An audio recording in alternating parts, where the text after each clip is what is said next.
স্বাচ্ছন্দ্যে কিনে নিচ্ছেন। দাম বেশি, কিছুটা বেশি। যেমন এই প্যান্টগুলাই আগে 500 করে নিত, এখন 600 নিচ্ছে। আর পোশাকের ভিতরে একটু পাঞ্জাবির দাম বেশি, তাছাড়া অন্যগুলো মোটামুটি আছে। জিনিসের দাম আছে বেশি, আগের তুলনায় একটু বেশি আছে।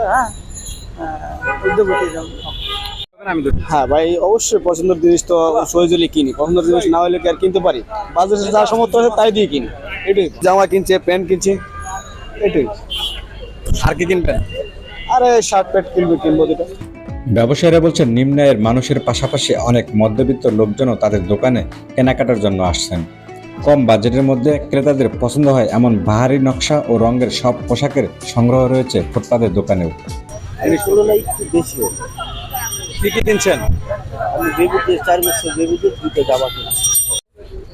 বেশি কিছু এখনো কিনতে পারি নাই, বাচ্চাদের জন্য কেনাকাটা করতেছি, নিজের ওয়াইফের জন্য বা ফ্যামিলির জন্য এখনো শুরু করি নাই।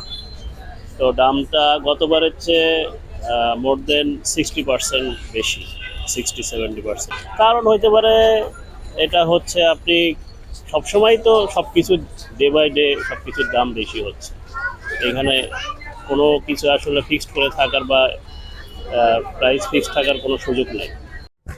মোহাম্মদ আসিফ, প্রতিদিনের ডাক, ঢাকা।